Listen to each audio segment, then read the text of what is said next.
আজকে আপনারা আমরা সবাই বলি মন্দির দিয়েছে, ভুল কথা।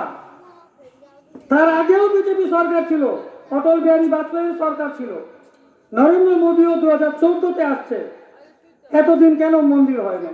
ও তো আসার সাথে 2014-তে আসছে, 2015 তো মন্দির বানাইতে পারতো, কেন বানায় নাই? কারণ ভারতের যে সুপ্রিম কোর্ট, সর্বোচ্চ ন্যায়ালয়, ওর আদেশে, সুপ্রিম কোর্টের আদেশে মন্দির হয়েছে। তার জন্য আমি আপনাদেরকে বলতে চাই, কিছুক্ষণ আগে আমাদের ভাই শ্যামল বলতেছিল রাজনীতির প্রয়োজন কেন হয়।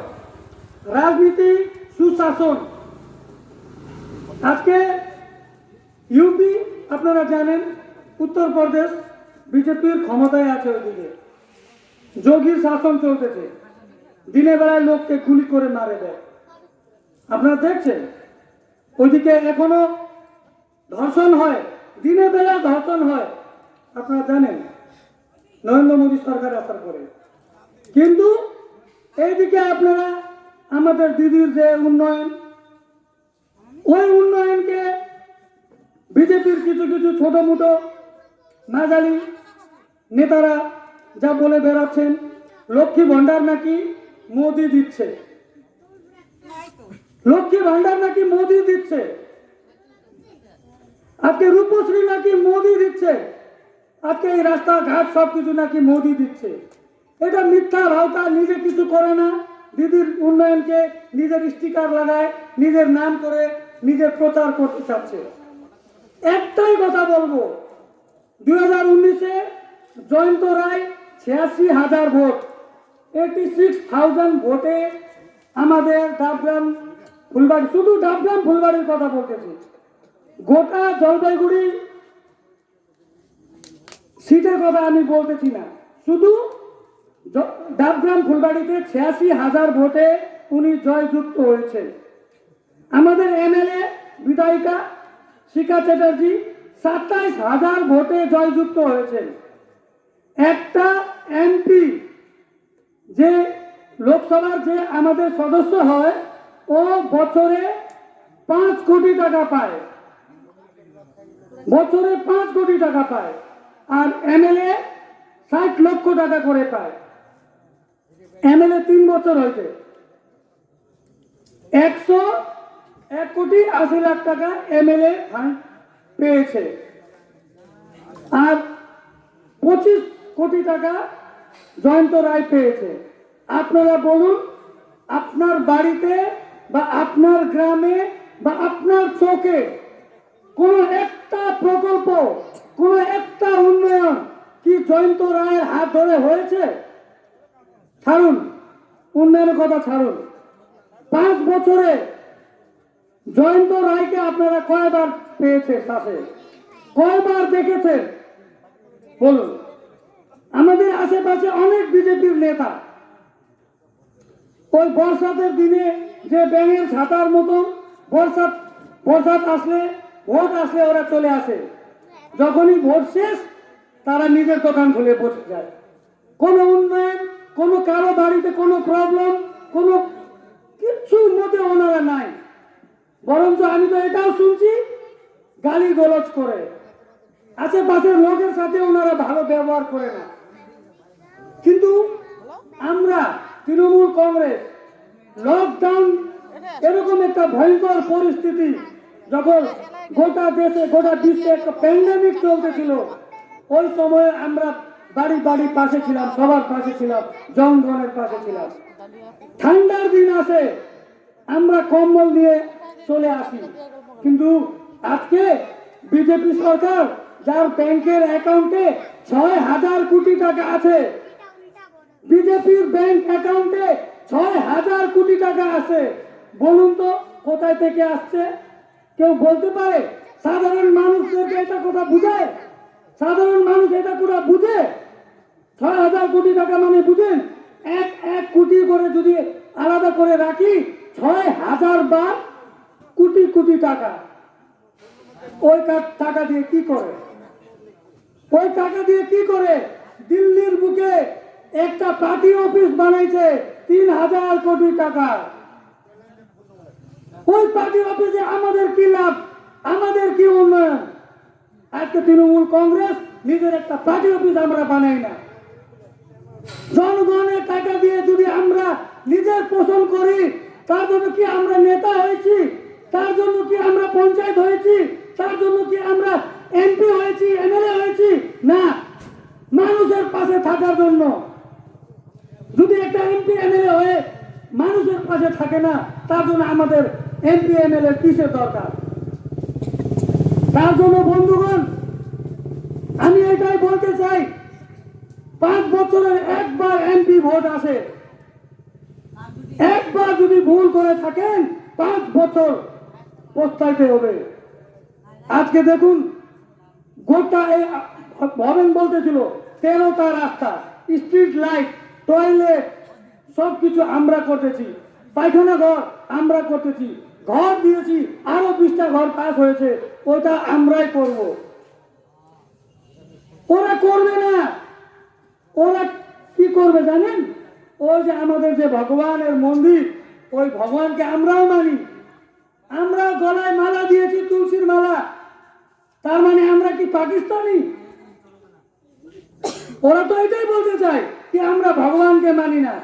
আপনি একবার কালীঘাটে যান, মমতার দিদির বাড়িতে কত বড় কালী পূজা হয়।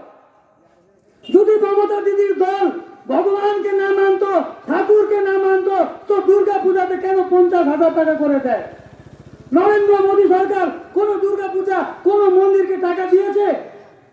অযোধ্যাতে যে মন্দির হয়েছে ওটার মধ্যে বিজেপি সরকার কত টাকা দিয়েছে বলুন তো? একটা শাহরুখ খান, ও 1.5 কোটি টাকা দিয়েছে, ও তো মুসলমান, ও 1.5 কোটি টাকা দিয়েছে। সলমান খান 50 লাখ টাকা দিয়েছে। আজকে মুসলমান, হিন্দু, বৌদ্ধ, শিখ, খ্রিস্টান সবাই মন্দিরের জন্য টাকা দিয়েছে। কেন?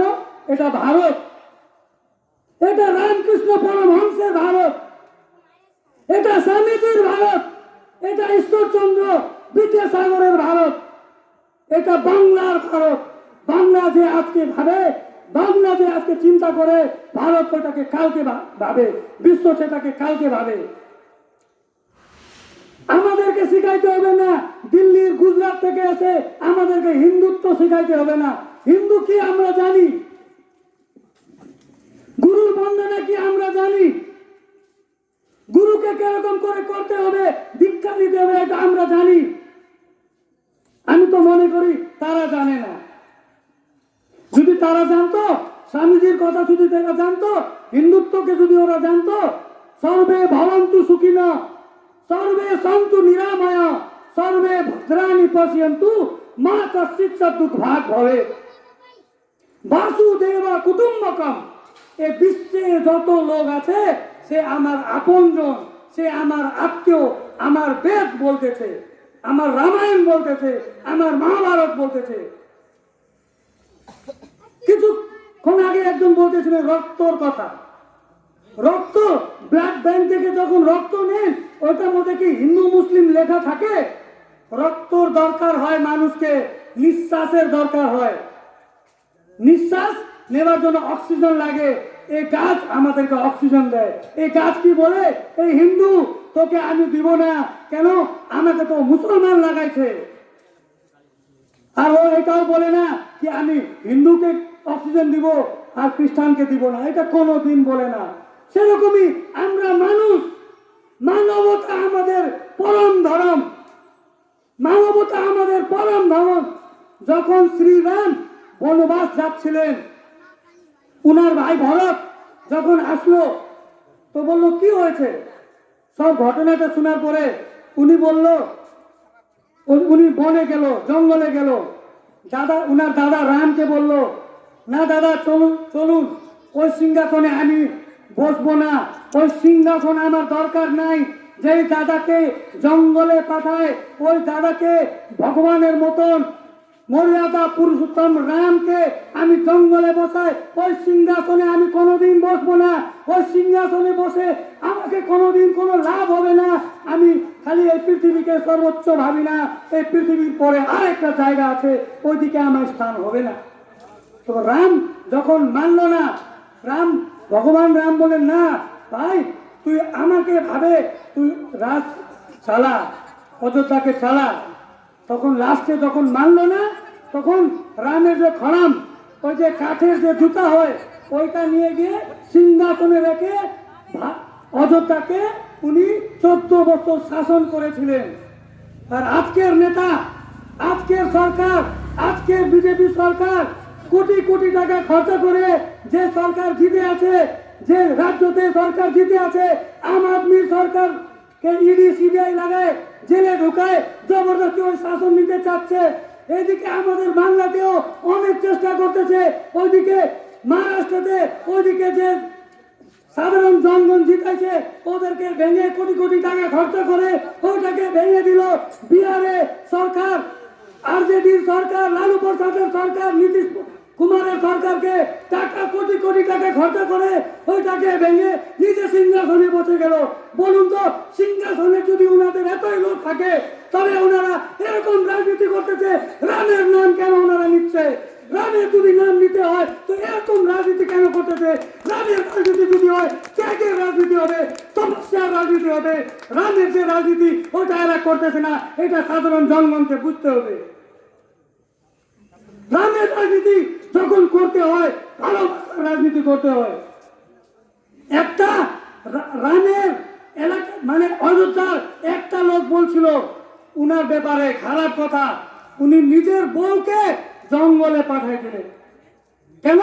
রাজধর্ম পরম ধর্ম। রাজধর্মতে বাকি নিজের বউ নিজের মেয়ে কিচ্ছু দেখা হয় না। রাজধর্ম মানে পাবলিকের ধর্ম, জনগণের ধর্ম। জনগণই আমাদের নরনারায়ণ। যদি নরনারায়ণকে ওনারা বুঝে না তো রামের নাম ওনারা কেন নিচ্ছে? তো আমাদেরকে বুঝতে হবে, মিথ্যা প্রতিশ্রুতি ভাওতা দিয়ে রাজনীতি বেশি দিন যায় না। হিটলারও ওরকমই রাজনীতি করেছিল। তো আমি শিবনগর জনগণকে এইটাই বলতে চাই, দেখুন আপনারা যদি এইবার ভুল করেন, লস আমাদের হবে, ক্ষতি আমাদের হবে, রাস্তাঘাট লাইট কিছুই হবে না। বরঞ্চ যারা আমাদের ওই পার বাংলা থেকে আসছিল হয়তো ভাগাই দিবে না, কিন্তু ওই লাইনে দাঁড়াইতে হবে, অনেক দিন লাইনে দাঁড়াইতে হবে। ওই নোটবন্দি মতন মনে আছে তো? ওই লকডাউনের মতন চালের 2 কেজি 3 কেজি চালের জন্য লাইনে দাঁড়াইছিলাম। আবার এই সরকার আসবে, সব কি বার 400 পার ওনারা বলতেছে। যদি 400 পার হয়ে গেলে ওনারা আমাদেরকে লাইনে দাঁড় করাবে। 50 জনের লাইনের মধ্যে 20 জনকে নাগরিকত্ব দিবে, 30 জন ডিটেনশন ক্যাম্প। আসামে শুনছেন? এটা আমি মিথ্যা কথা বলতেছি না। আপনার আসামের লোক যদি কেউ থাকে জিজ্ঞেস করতে পারেন। তো আমরা যে ভুলটা 2019-এ আর 2021-এ করছি সেটা এইবার আমরা যেন না করি, এটাই বলে আমার এই ক্ষুদ্র বক্তব্য এইদিকে শেষ করতে চাচ্ছি। জয় হিন্দ, বন্দে মাতরম, তৃণমূল কংগ্রেস জিন্দাবাদ, মমতা ব্যানার্জি জিন্দাবাদ, অভিষেক বন্দ্যোপাধ্যায় জিন্দাবাদ, আমাদের সকলের নেতা গৌতম দেব জিন্দাবাদ।